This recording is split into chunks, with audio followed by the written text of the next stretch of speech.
ताजा तरार कर दिया है एक प्रकार से।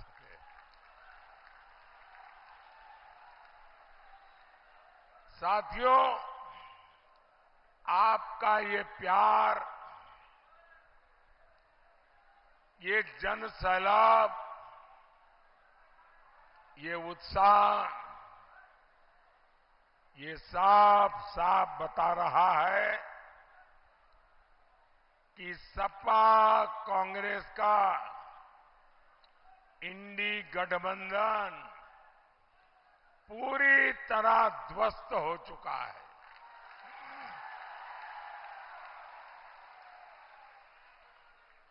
पूरा देश एक ही बात कह रहा है, फिर एक बार, फिर एक बार, फिर एक बार। साथियों, कल मैंने कुछ वीडियो देखे जिसमें लोग भाग भाग करके मंच पे चढ़ जाते थे। तो मैंने पूछा, भाई ये हुड़दंग क्या चल रहा है? तो उन्होंने बताया कि सपा कांग्रेस वाले रैली में लोगों को लाने के लिए कॉन्ट्रैक्ट देते हैं, प्रति व्यक्ति पैसे देते हैं, लेकिन इन्होंने पेमेंट किया नहीं, इसलिए लोग गुस्से में भाग करके मंच पर पहुंच गए।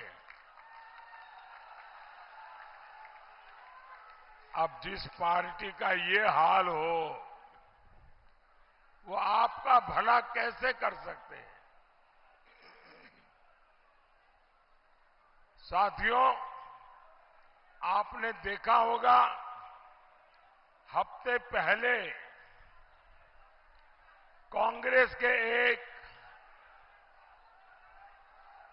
दिग्गज नेता,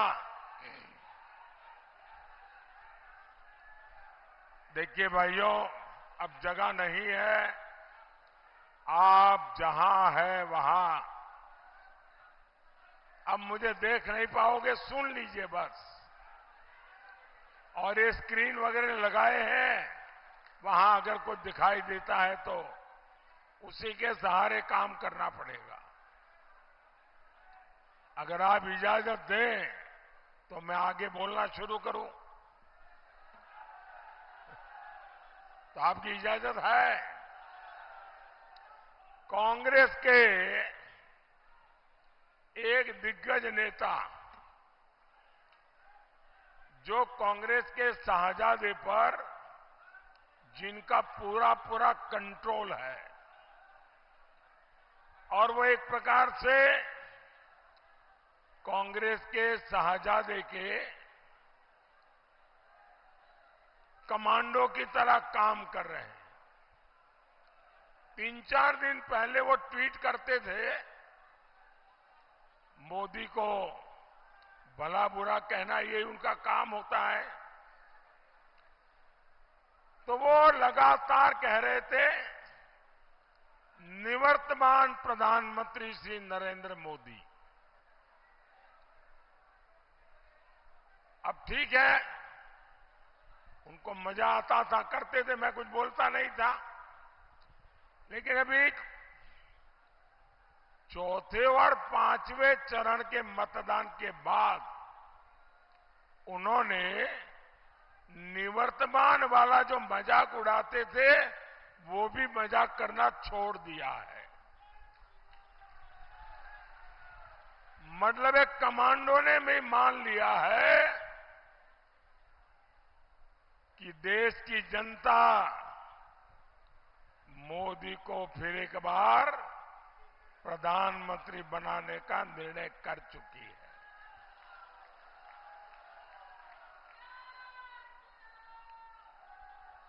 साथियों, मैं हिंदुस्तान के हर कोने में गया हूं, जनता जनार्दन के आशीर्वाद लेने के लिए गया हूं, और सब दूर। एक ही मंत्र है, एक ही नारा है, एक ही संकल्प है। फिर एक बार, फिर एक बार, फिर एक बार। साथियों,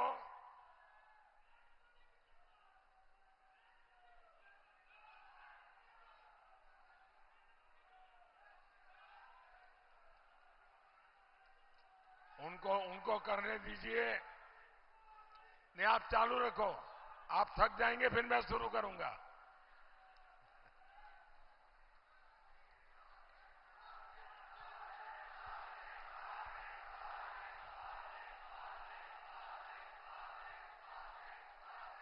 साथियों, ये 24 का चुनाव भारत का भविष्य तय करने जा रहा है। जिन लोगों ने 60 साल तक कुछ नहीं किया, वो मोदी के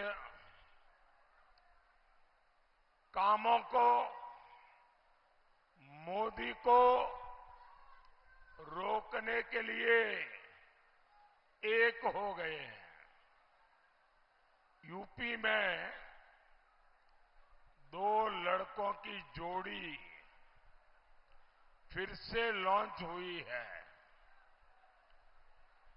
वही पुरानी फ्लॉप फिल्म फिर एक बार, ये फ्लॉप फिल्म, वही पुराने किरदार, वही पुराने डायलॉग।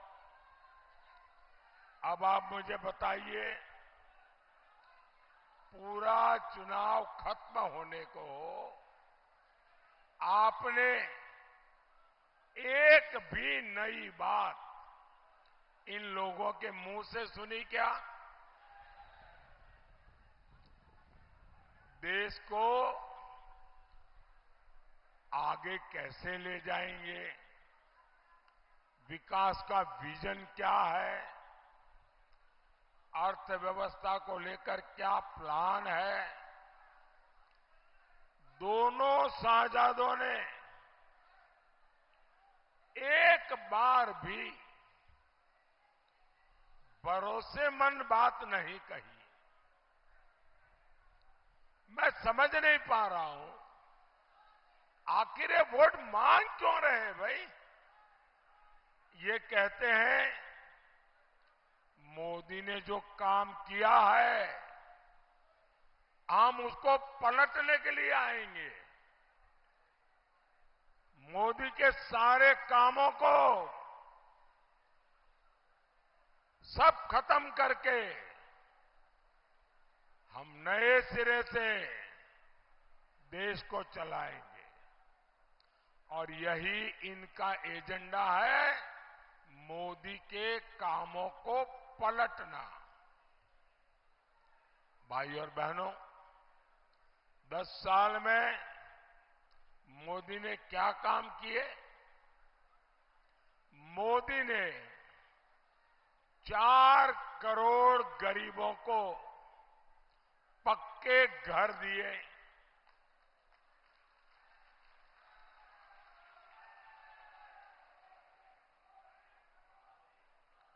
अब सपा कांग्रेस वाले सब पलटने का निर्णय कर लिए हैं। मतलब इन 4 करोड़ घरों की जो चाबी है वो उससे ले लेंगे, मकान छीन लेंगे और उनकी वोट बैंक को मकान दे देंगे। मोदी ने 50 करोड़ से ज्यादा गरीबों के जनधन खाते खुलवाए। ये आपके बैंक खाते बंद करा देंगे, उसका पैसा छीन लेंगे। मोदी ने हर गांव में बिजली बिजली पहुंचाई। ये आपके घर में बिजली कनेक्शन कटा के फिर अंधेरा कर देंगे। मोदी घर घर पानी पहुंचा रहा है। सपा कांग्रेस वाले आपके घर की पानी की टोंटी भी खोल के ले जाएंगे और इसमें तो इनकी महारत है। क्या आप सपा कांग्रेस को ऐसा करने देंगे?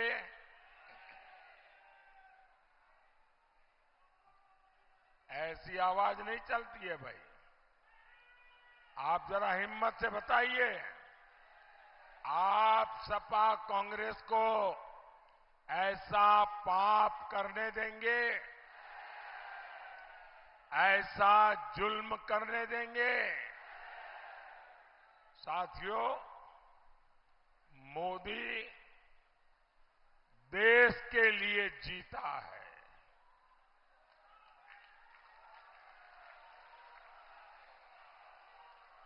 मोदी ने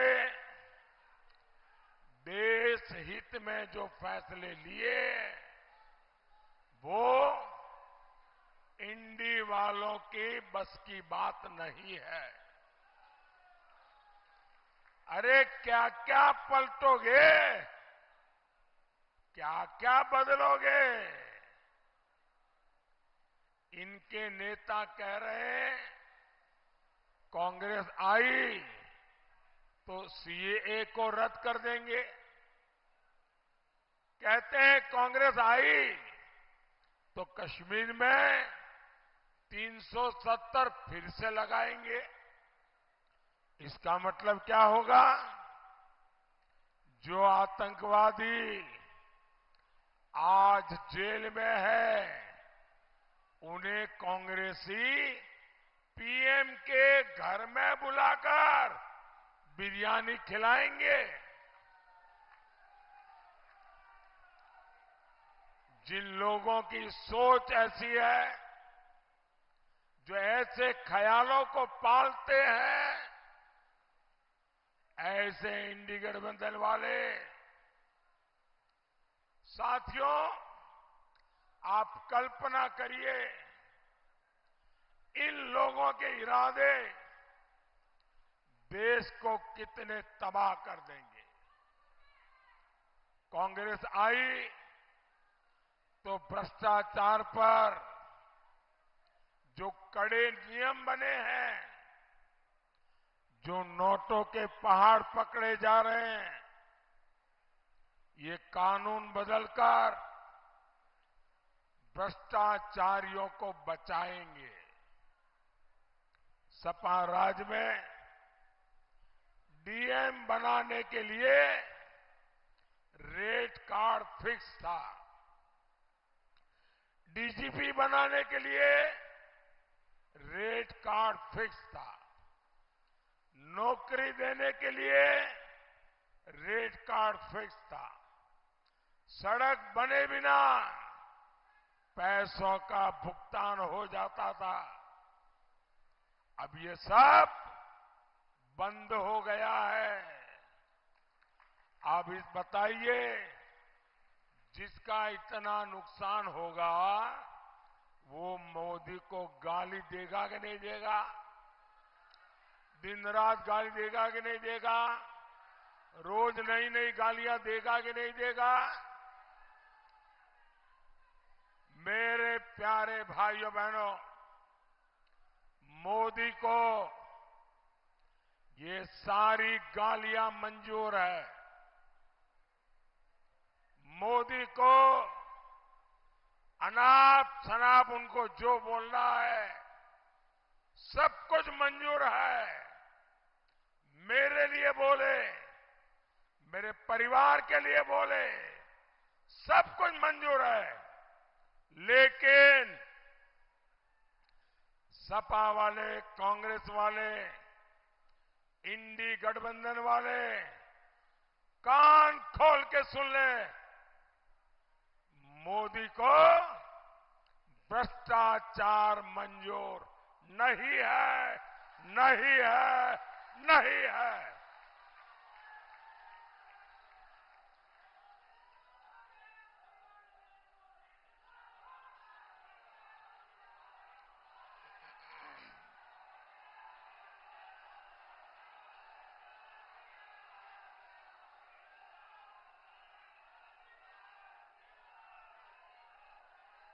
साथियों, यूपी के शहजादे को यूपी में पुराना गुंडा राज वापस चाहिए। जब से भाजपा सरकार यहां आई है, गुंडों पर आफत आई है। जो जमीनें माफियाओं ने कब्जे की थी, आज उन पर गरीबों के लिए घर बन रहे हैं। आपने देखा होगा, जो गुंडे उनका नाम सुनते ही लोग कांपते थे, आज वो गुंडे गले में तख्ती लटकाकर हाथ जोड़ करके कहते हैं कि मुझे जेल में भेज दो।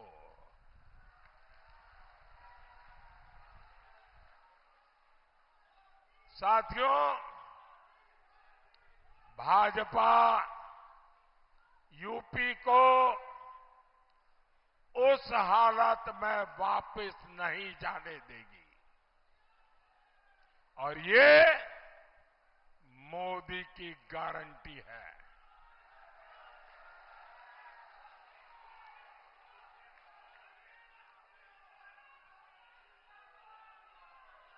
साथियों, इंडी गठबंधन में ऐसी भयंकर बीमारियां हैं, कैंसर से भी बुरी बीमारियां हैं, और ये फैलते फैलते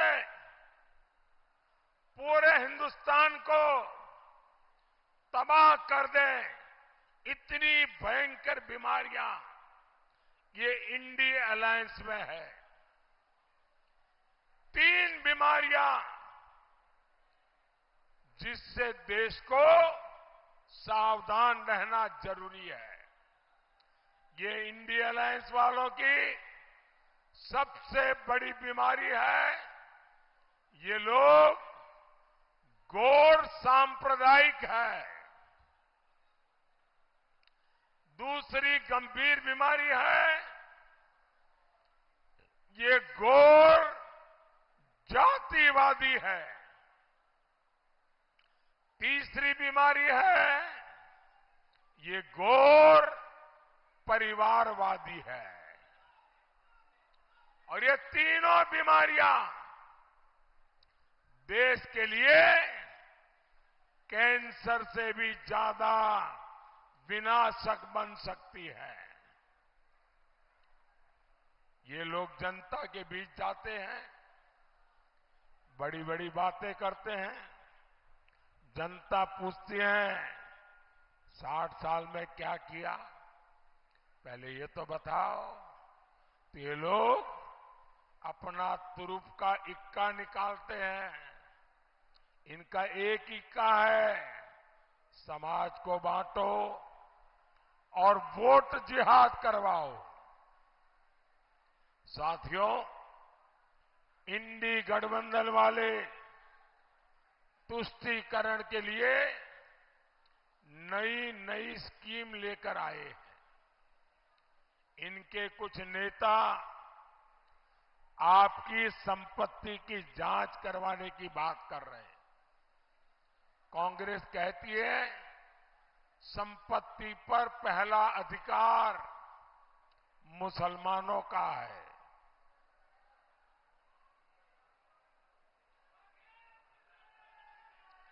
मोदी कहता है संपत्ति पर पहला अधिकार इस देश के गरीबों का है। और साथियों, ये कांग्रेस वाले जो कहते हैं कि संपत्ति पर अधिकार मुसलमानों का है, वो आपकी कमाई छीन करके ये अपनी वोट जिहाद वाली वोट बैंक में बांटना चाहता है। इनकी दूसरी स्कीम है एससी, एसटी, ओबीसी का आरक्षण कोटा एससी, एसटी, ओबीसी से छीन लेना और वो कोटा मुस्लिम वोट बैंक में बांट देना। पहले इन्होंने अपनी राज्य सरकारों में दलित, पिछड़ा के आरक्षण पर डाका डाला। अब ये पूरे देश में आरक्षण छीनकर वोट जिहाद करने वालों को देना चाहते हैं। लेकिन मैं इन्हें भी कहूंगा, ये चाहे जितना जोर लगा ले, जब तक मोदी जिंदा है,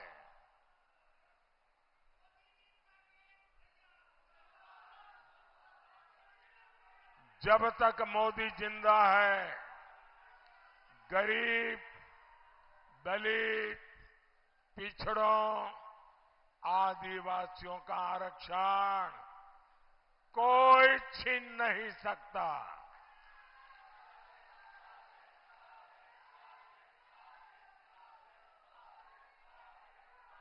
और भाइयों बहनों, मैं आपको गारंटी देता हूं,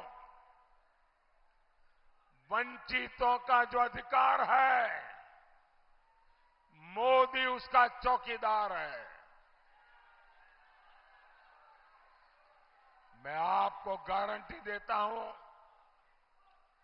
आरक्षण छीनने का कर्नाटक मॉडल कभी भी देश में लागू नहीं होने दूंगा। साथियों, हमारा श्रावस्ती इतनी ऐतिहासिक और पौराणिक जगह है, जहां पूरे देश से पर्यटक आना चाहते हैं। पहले इतने समय सपा, बसपा, कांग्रेस की सरकारें रही, लेकिन किसी ने श्रावस्ती के विकास के बारे में सोचा क्या? उन्हें न श्रावस्ती के विकास की चिंता थी, न देश की विरासत की फिक्र थी। हमारी सरकार श्रावस्ती को देश के नक्शे पर अलग पहचान देने के लिए काम कर रही है। आज श्रावस्ती को अपना एयरपोर्ट मिला है। श्रावस्ती से देश भर के लिए फ्लाइट चले, हम इस दिशा में काम कर रहे हैं। श्रावस्ती, बलरामपुर, खलीलाबाद रेल परियोजनाओं का भी शिलान्यास हो चुका है। यहां मां पाटेश्वरी विश्वविद्यालय भी तैयार हो रहा है। स्वास्थ्य सेवाओं के लिए मेडिकल कॉलेज भी बनाया जा रहा है। इस क्षेत्र में बाढ़ की इतनी समस्या थी, हर बार हजारों परिवारों का जीवन खतरे में पड़ता था।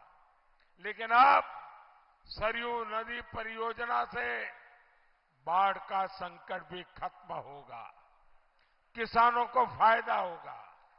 आप जरा बताइए, सपा कांग्रेस के रहते कभी भी ये काम संभव थे क्या?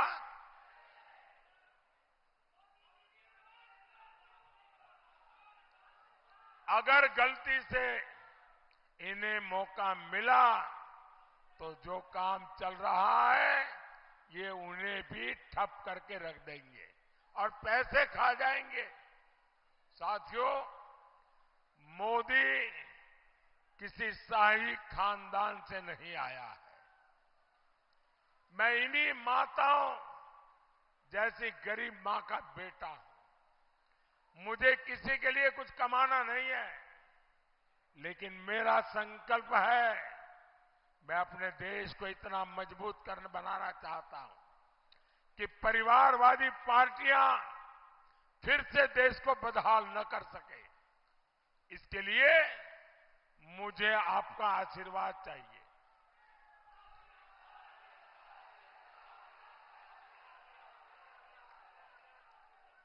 पच्चीस मई को श्रावस्ती से आप साकेत मिश्रा को जिताकर दिल्ली भेजेगा। आपको यहां गैसली विधानसभा उपचुनाव में भाई शैलेश कुमार सिंह जी को भी भारी मतों से विजयी बनाना है। घर घर जाइएगा और कहिएगा मोदी जी आए थे और मोदी जी ने आपको जय श्री राम कहा है। हर परिवार में मोदी का जय श्री राम पहुंचाओगे, घर घर जाओगे।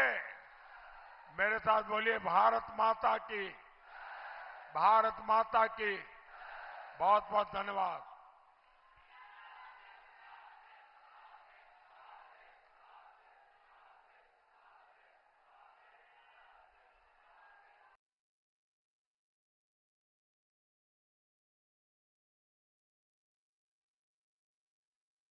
अभी जब मैं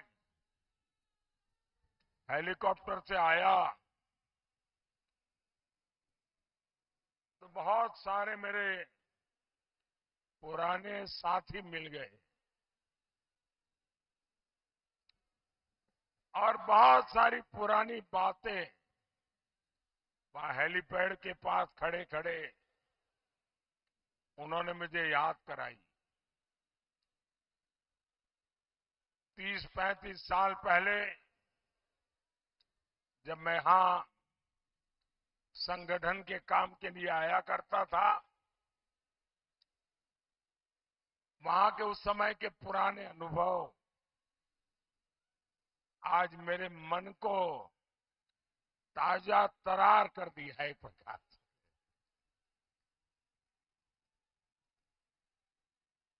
साथियों,